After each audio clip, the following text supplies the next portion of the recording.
Perfume launch में ऐसा क्या अलग है कि लोग आपका परफ्यूम बाय करते हैं? इंडिया में ना बहुत सारे फेक प्रोडक्ट्स भी मिलते हैं। अगर आप स्टेटिस्टिक्स देखोगे तो 70% of all fake products perfumes has the biggest number. Market में काफी सारे फेक परफ्यूम्स आ रहे हैं। फेक क्या है, उसमें ऐसा क्या खराब है जो स्किन के लिए अच्छा नहीं रहता? डिफरेंट तरीके के परफ्यूम्स रहते हैं। बहुत ही लो लेवल पे देखोगे तो there is something you can not use it on skin, it's not safe for skin. आप लोगों ने फंडिंग भी ली थी 2023 में। ये सीड 1 राउंड कैसा रहा था और कितने की थी वो फंडिंग इनिशियली तो जो हमारे इन्वेस्टर्स थे दे हैड पुट अप सब कैपिटल। शिवम, जब ये बिजनेस स्टार्ट करा था, चैलेंजेस क्या आए थे आपके सामने? परफ्यूम थोड़ी जेनेरिक कैटेगरी है, it's very hard to find a USP. अभी मंथली रेवेन्यू क्या चल रहा है कंपनी का? अभी रफली आई थिंक हमारा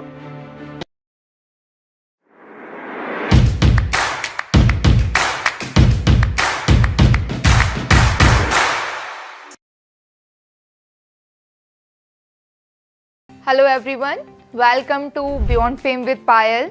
और आज के मेरे गेस्ट बहुत स्पेशल हैं। इन्होंने बहुत कम उम्र में ही 2 स्टार्टअप सेल कर दिए थे और अब ये अपने 3rd स्टार्टअप परफ्यूम लॉन्च पे वर्क कर रहे हैं। मेरे साथ है परफ्यूम लॉन्च के cofounder and CEO Shivam Sood. Welcome to my show Shivam. तो शिवम, आपकी जर्नी कैसे स्टार्ट हुई थी? आप अपने बारे में बताइए, आप कहाँ से आते हैं और ये परफ्यूम लॉन्च कैसे स्टार्ट हुआ? ठीक है, शुरू से स्टार्ट करता हूँ। एक्चुअली मैं यहीं पे दिल्ली में स्कूल गया था, तो I went to the British school Delhi में। उसके बाद पढ़ाई के लिए I went to the US, Michigan state university में मैंने अपनी अंडर ग्रेजुएशन करी थी। सो ग्रेजुएट करने के बाद मैं 1 साल बाहर मैंने काम करा, फिर I came back to India in 2008।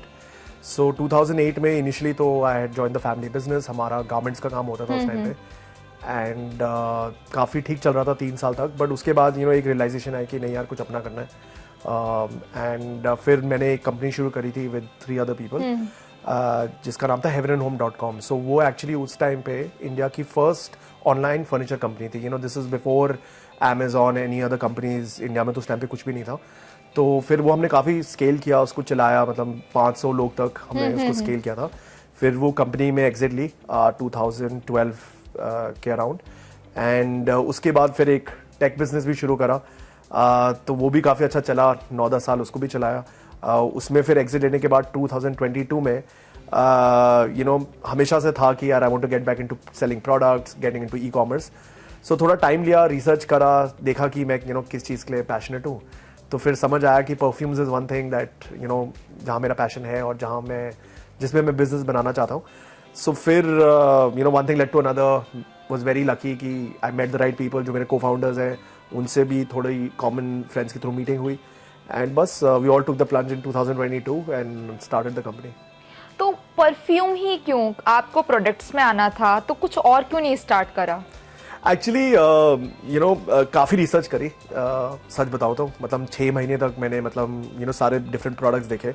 Obviously her product आज की डेट में इंडिया में कंपटीशन तो रहती है, पर परफ्यूम तो बहुत ज़्यादा कंपटीशन वाला मार्केट है, तो फिर हाँ बिल्कुल, लाइक ऑब्वियसली मैं सही बोलूँगा। बट परफ्यूम्स में इसलिए आया बिकॉज मेरा मानना है एटलीस्ट कि इंसान को या एटलीस्ट एक बंदे को वही चीज़ करनी चाहिए जिसमें उसका पैशन हो, राइट?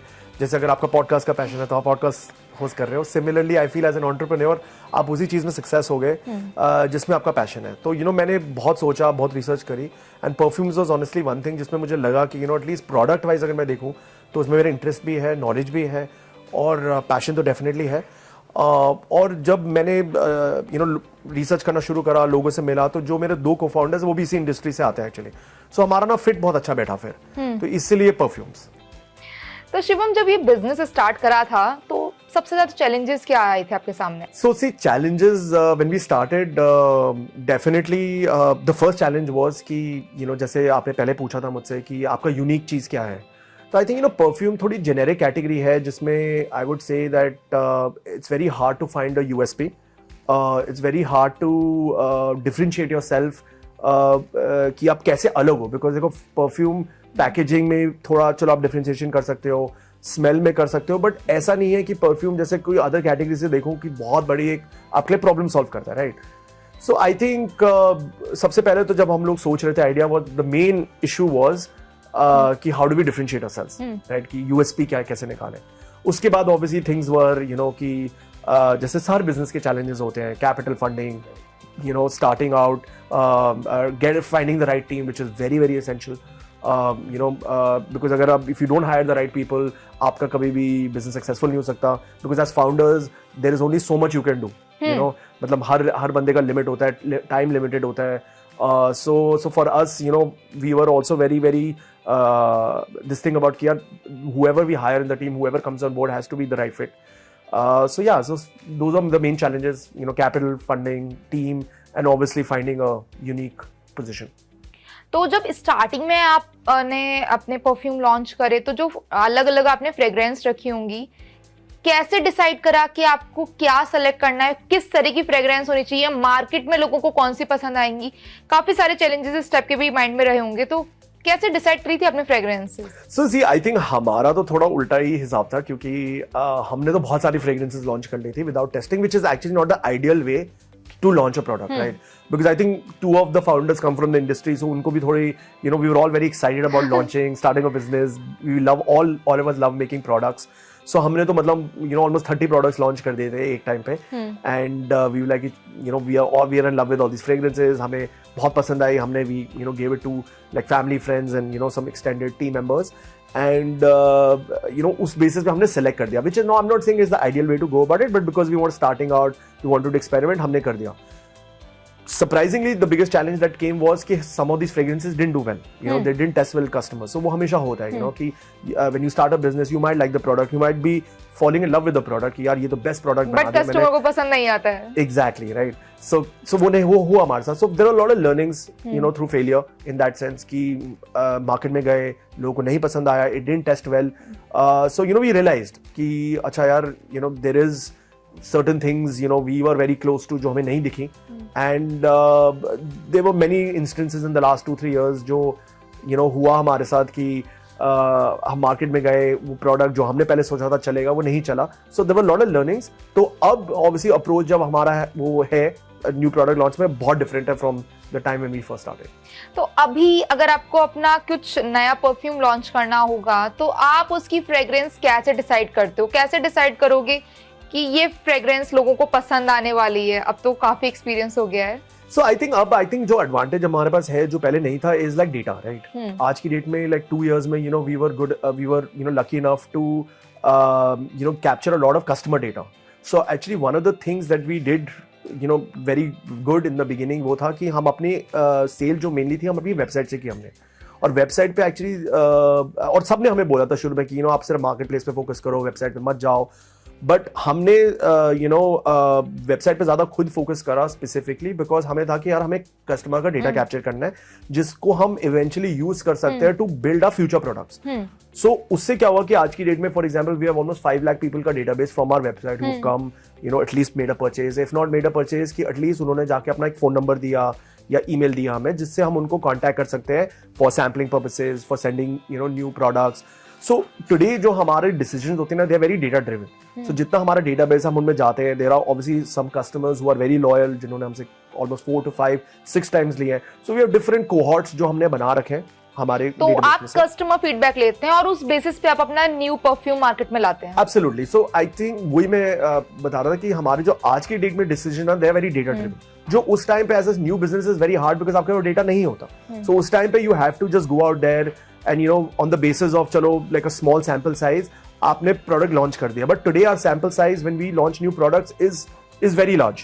It's no longer कि यार सर आपने 10 लोगों friends and family को दिखा दिया, आपने launch कर दिया. Today our sample sizes are like 500 people, 1000 people, up to 2000 people जिनको हम at least एक level का survey लेते हैं, छोटे samples भेजते हैं, and then collating that feedback. Obviously once we have the qualitative feedback we come up with new creations. Shivam, क्या होता है कि सबसे ज्यादा जब आपका प्रोडक्ट रहता है तो प्रोडक्ट में जो चैलेंजेस आते हैं वो ब्रांडिंग और मार्केटिंग में मेन चैलेंज रहता है. तो आप अभी करेंटली मार्केटिंग और ब्रांडिंग में किसी तरह का चैलेंज फेस कर रहे हैं? हाँ जी, absolutely. I think marketing and branding तो will always be a challenge. I think सबसे ज़्यादा मार्केटिंग अगर मैं देखूँ तो कॉस्ट ऑफ कस्टमर एक्विजिशन में सबसे ज़्यादा रहता है कि how to bring your marketing cost down for a new brand. एक बार आप जाके ब्रांड एस्टैब्लिश कर लेते हो तो फिर तो obviously marketing cost are control. But initially क्या होता है to stand apart from not only the legacy brands but also जो आपके लाइक अदर D2C ब्रांड्स हैं जो भी मार्केट में है उनके साथ भी कंपटीशन करना, you know marketing spend initially very high. आप कहीं भी जैसे फेसबुक या मेटा पे कहीं मार्केटिंग करते हो या कहीं और चैनल पे मार्केटिंग करते हो, so customer acquisition cost is very very high for a new brand. तो आई थिंक सबसे बड़ा चैलेंज तो वही रहता है कि उसको आप कैसे मेंटेन करो for a new brand with limited funds. But obviously going forward जब वो कॉस्ट कंट्रोल हो जाती है और एक लेवल पे जाके आपको रिटर्न दिखना शुरू हो जाता है, so then obviously the business become sustainable. But initially I think branding का यही है कि यार कस्टमर में भी आज की डेट में अगर आप देखोगे ब्रांडिंग में भी, तो ब्रांड रिकॉल कैसे बिल्ड करना है कस्टमर के माइंड में, रिटेंशन कैसे लानी है, कैसे कस्टमर आपको रिमेंबर करेगा कि यार मैंने जैसे परफ्यूम लॉन्च का फॉर एग्जांपल एक प्रोडक्ट लिया है तो मुझे उन्हीं का ही प्रोडक्ट फिर से लेना है। So I think that those challenges are obviously there from a brand perspective also, कि कैसे हम रिकॉल बिल्ड करें, क्योंकि इतने सारे ब्रांड्स हैं। और अगर आप नई जनरेशन देखोगे तो जेनजी में तो बिल्कुल they are okay with trying new brands, उनको तो they are not very brand loyal. So those challenges are something we fight with almost every day. Shivam, तो आगे आपको कुछ प्लान है लग्जरी परफ्यूम लॉन्च करने का? अभी जो आपकी परफ्यूम की रेंज है वो ऐसी है जैसे सब लोग बाय कर सकते हैं। आपने प्राइस बहुत सही रखे हैं कि चाहे स्टूडेंट्स हो चाहे वर्किंग हो, सब लोग आपके प्रोडक्ट को इजीली बाय कर पाते हैं। तो फ्यूचर में लग्जरी सेगमेंट में जाने का कुछ plan? See I think it's not कि ऐसा नहीं है कोई प्लान, बट अभी जो प्लान है at least for the next 1-2 years is to capture this segment. I think हमारा मानना है कि ये सेगमेंट बहुत ग्रो करेगा at least for the next 5 to 10 years। You know India has the biggest middle class and the fastest growing middle class in the world. So I think हमारा जो consumption patterns भी अगर मैं देखूँ और कंपेयर करूँ from other countries like for example like Brazil, you know Brazil में population is almost 1/5, whereas the consumption of अगर सिर्फ परफ्यूम्स कैटेगरी में देखूँ तो ऑलमोस्ट डबल और ट्रिपल और एटलीस्ट क्वाड्रुपल, मतलब 4 गुना ज़्यादा है हमसे। तो यू नो मुझे लगता है कि वो भी over time in the 5 to 10 years जब ऑब्वियसली अडॉप्शन बढ़ेगा और यू नो कस्टमर अवेयरनेस बढ़ेगी इस कैटेगरी में, तो obviously there will be a huge scale, you know, so I think this segment will be the fastest growing segment according to me, and I think agar we are well placed in the next 5 to 6 years, you know, in this segment, I think growth opportunities are huge. So we are not opposed to luxury fragrances. Obviously I think everybody wants, you know, one luxury fragrance in their portfolio, but हमारा तो बस यही है कि इस segment को अगर अच्छी तरह कैप्चर कर लेंगे तो you know we'll obviously then be able to go to other segments and you know then play in those areas. Shivam, तो बिजनेस बहुत अच्छा वर्क कर रहा है आपका, तो अभी मंथली रेवेन्यू क्या चल रहा है कंपनी का? सो अभी ग्रो ही कर रहे हैं, इट्स अर्ली डेज। सो अभी रफली आई थिंक हम अराउंड 35 to 40 lakhs का रेवेन्यू हो जाता है महीने का from different channels online and offline, but we are growing at a decent pace. So hopefully I think in the next few years we can be like you know. तो सबसे best figure अब तक की क्या गई है? किस month आपने सबसे अच्छा बिजनेस करा है? सो सरप्राइजिंगली IPL के टाइम बहुत अच्छा गया था। So we did a few good IPL campaigns जो काफी चला था। So around IPL I think we had touched almost 50-60 lakhs per month. Nice. So उसमें आई थिंक अच्छा गया था फॉर अर्ली स्टेज ब्रांड जैसे हम लोग हैं। एंड आई थिंक अब जो सीजन आ रहा है hopefully holiday season should be good, because I think gifting is also something जो बहुत बढ़ जाता है और डिमांड बढ़ जाती है actually, and perfumes is a very good gifting category. So we are very bullish कि मतलब यू नो नेक्स्ट 2-3 quarters में अच्छी सेल आएगी। शिवम, आप लोगों ने फंडिंग भी ली थी 2023 में, तो ये सीड 1 राउंड कैसा रहा था और कितने की थी वो फंडिंग?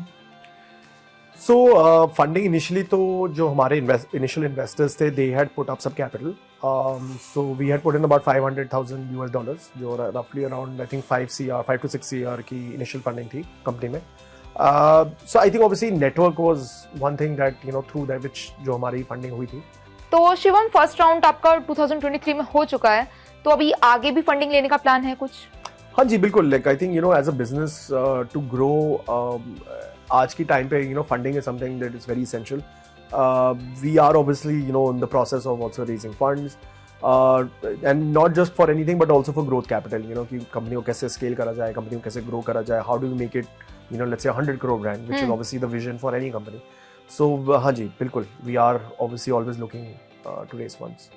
शिवम, आपने एक फंडिंग राउंड कर लिया है, आगे भी आपका प्लान है, तो जरा हमारे व्यूअर्स को भी ये बता दीजिए जो लोग फंडिंग लेना चाहते हैं वो लोग कैसे इन्वेस्टर्स को अप्रोच कर सकते हैं और पूरा प्रोसेसर क्या रहता है? So I think one of the biggest things जो अगर फंडिंग कोई बंदा ढूंढ रहा है वो is obviously you know leveraging अपना जो एक नेटवर्क होता है। बियॉन्ड अपना नेटवर्क लेवरेज करने के उसमें आई वुड सजेस्ट कि जैसे जो बहुत सारे कॉन्फ्रेंसेज और इवेंट्स होते हैं उसमें you know how can you meet the right people.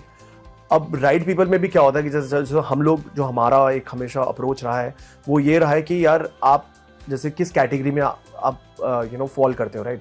जैसे अगर आप D2C रिटेल में फॉल करते हो जैसे हम फॉल करते हैं, तो आई थिंक इन्वेस्टर्स का भी क्या होता है ना, बड़ा सिंपल फंडा होता है। आजकल लोग किसी भी इन्वेस्टर के पास चले जाते हैं और उनको लगता है कि वो फंडिंग दे देगा, बट ऐसा एक्चुअली होता नहीं है।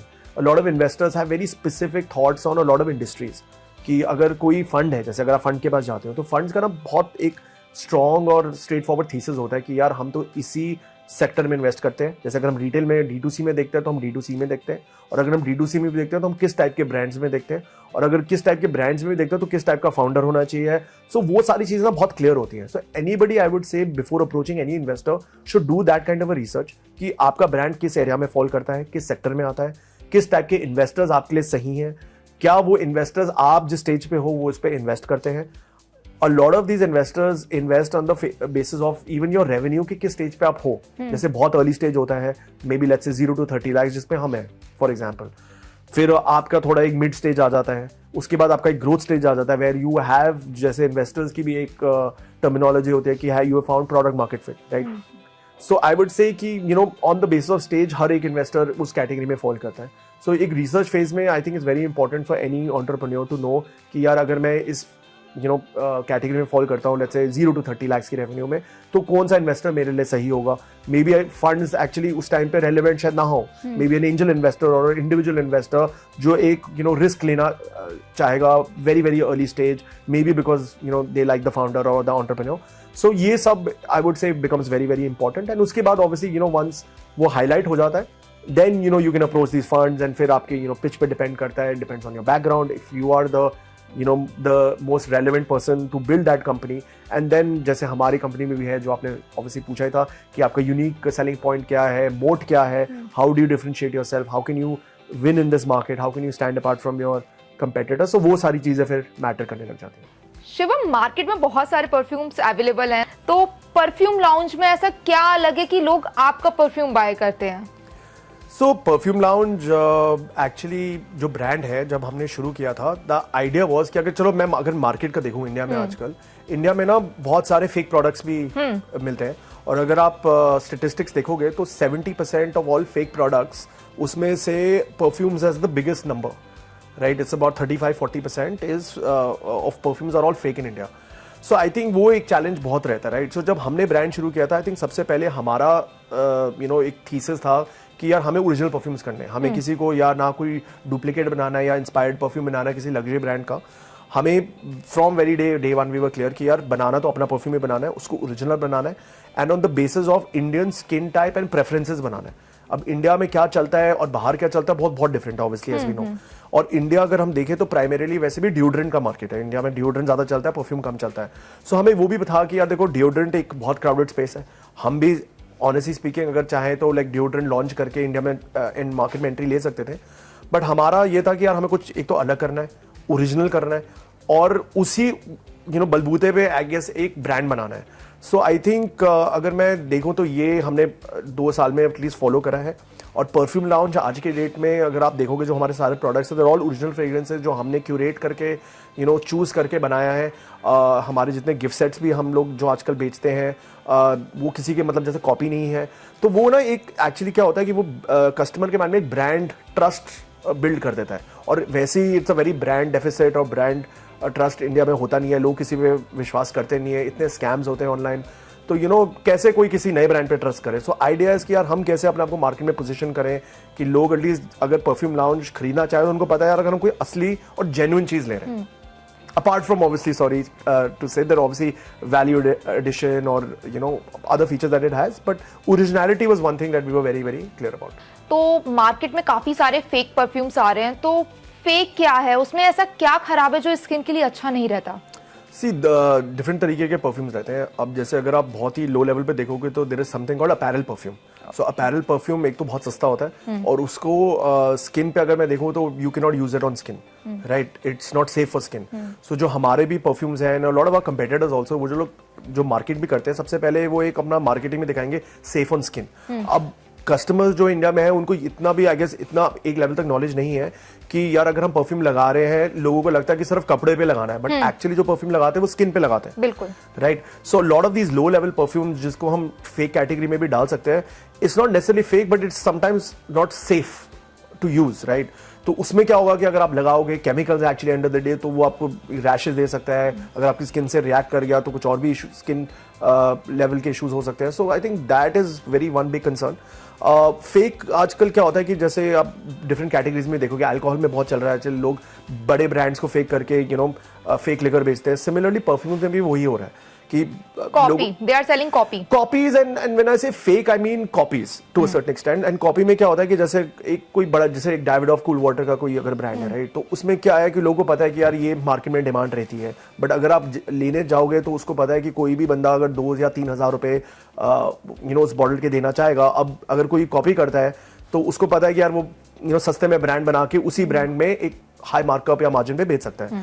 सो ये भी बहुत बड़ा प्रॉब्लम है इंडिया में, जो लोगों को जिसको बहुत आइडिया नहीं है परफ्यूम्स का, अब वो कैसे बताएगा कि यार ये फेक है या असली परफ्यूम है। सो ये भी एक बहुत बड़ा चैलेंज आ जाता है, because majority of people in India do not know most of these luxury fragrance की उनकी एक्चुअली स्मेल है क्या।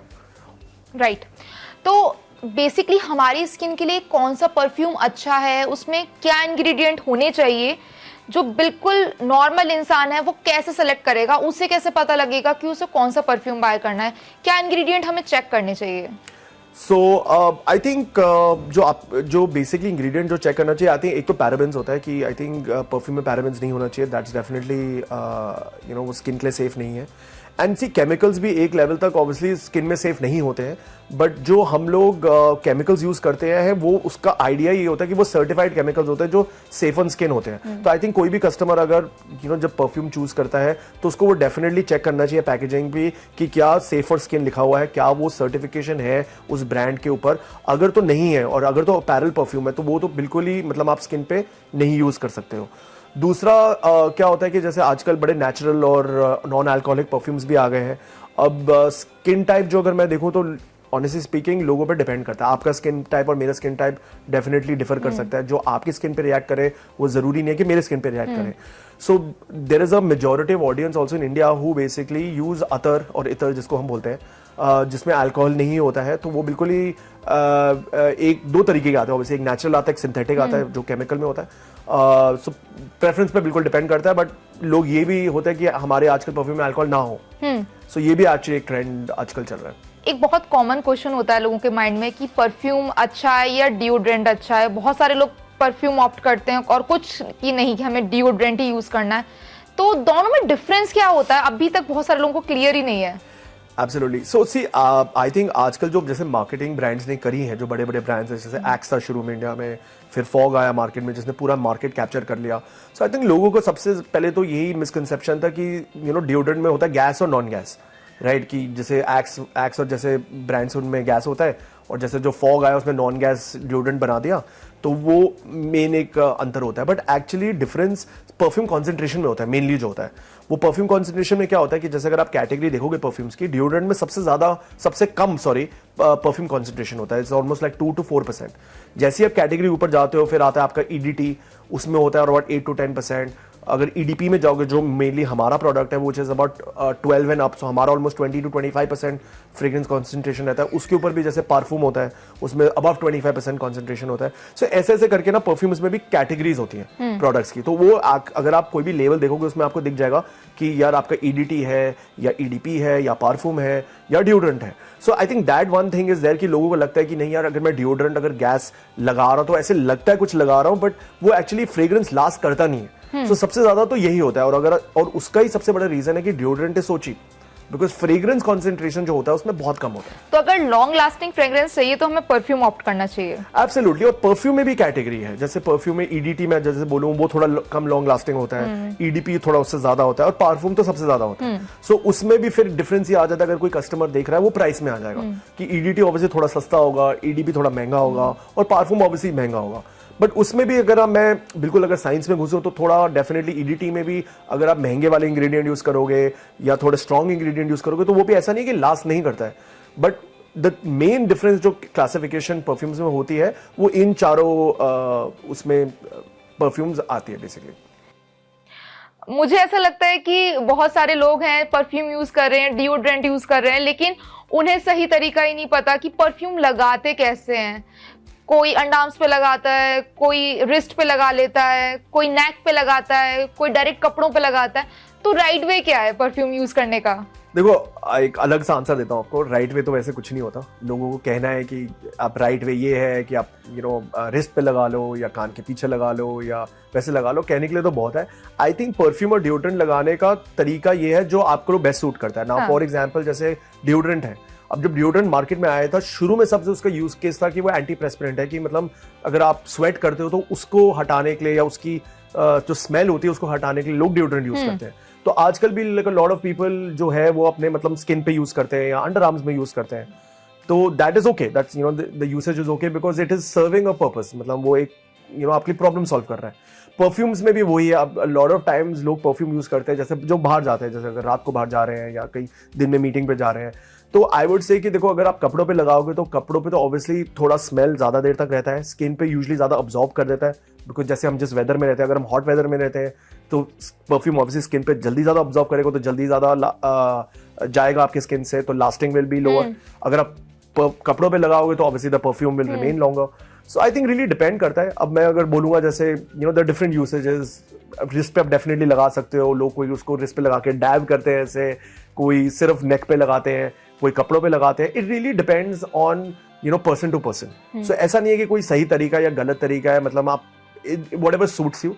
फॉर मी फॉर एग्जाम्पल, जैसे like for a very long time, जैसे परफ्यूम लॉन्च को स्टार्ट करने से पहले मैंने अपनी पूरी जिंदगी में कभी परफ्यूम अपने स्किन पे नहीं लगाई। Reason being because I was scared कि मैं केमिकल्स लगा रहा हूँ, whatever reacts to my skin. So I was my skin is sensitive, so I was scared. So मैं हमेशा कपड़ों पे लगाता था।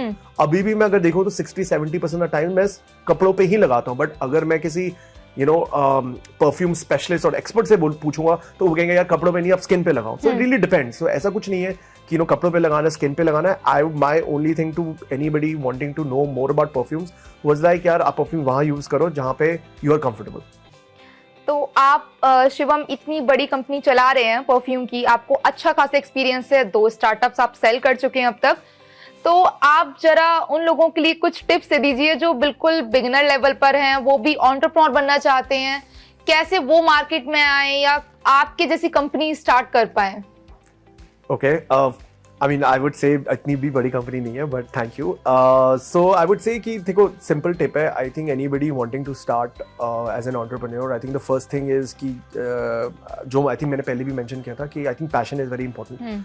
अगर आई थिंक आपका पैशन है तो I think then you need to just have that hustle culture कि यार कुछ भी हो जाए मुझे कंपनी बनानी है, कि फंडिंग अगर लानी है तो मुझे फंडिंग लानी है, मतलब गिव अप नहीं करना है। अगर प्रोडक्ट बनाना है तो बेस्ट प्रोडक्ट बनाना है और सबसे चीपेस्ट बनाना है और सबसे हाईएस्ट प्रॉफिट में बेचना है। और इवन थिंग्स लाइक जैसे अगर मैं D2C की बात करूँ या ब्रांड्स की बात करूँ आज की डेट में, ऑब्वियसली बिजनेस तो आप किसी भी एरिया में बिल्ड कर सकते हो। You can build a tech business, you can build a brand. But अगर मैं ब्रांड की भी बात करूँ, आजकल like there is also hustle culture on going after let's say even marketplaces. जैसे आपको अपना ब्रांड लिस्ट करना है, जैसे क्विक कॉमर्स पे ब्लिंकिट या ज़ेप्टो या किसी ऐसी कंपनी में लिस्ट करना है, तो उनके ऊपर कैसे आप उनमें कैसे आप कॉन्टैक्ट्स बना सकते हो, उनके पीछे कैसे जा सकते हो। These things at every level, no matter you can sell 10 companies, but वो आपको करना ही पड़ता है। लाइक एग्जाम्पल अगर मैं एक उदाहरण दूँ तो शुरू में जब हमने भी शुरू किया था एज अ न्यू ब्रांड, अब नोबडी केयर्स कि आपने 2 कंपनियां सेल करी है या 3 कंपनियां सेल करी है। For them you are starting from zero, right? So even at this venture, we had to approach everyone, like the people who were at, at very, the most basic level position, even in a very big company. उनके पास भी जाके, we have to beg them, we have to talk to them, we have to get after their life. कि we have to approach them either on LinkedIn or through some other method or through some connection कि यार please हमें list करवा दो, please हमें ये कर दो। तो वो सारा करना पड़ता है। you have to swallow your ego। वो आप बिल्कुल एक like as a successful entrepreneur भी इन योर माइंड आप नहीं कर सकते कि यार मैं इसके पीछे क्यों जाऊं। वो आई थिंक बिजनेस में लाइक आई सेड ना कि अनदर थिंग इज आप ईगो नहीं रख सकते। You have to be very grounded at every level, no matter what stage you are, because नहीं पता होता आपको किसकी कब जरूरत पड़ जाती है in business. So I think that is also one more thing I would say ki don't keep an ego, have their hustle culture, and as long as you're passionate about your product, there are very few chances of failing.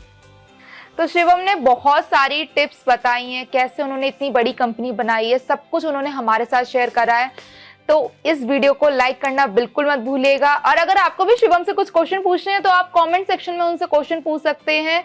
Shivam, हमारे show पर आने के लिए आपका बहुत बहुत धन्यवाद। Thank you for having me.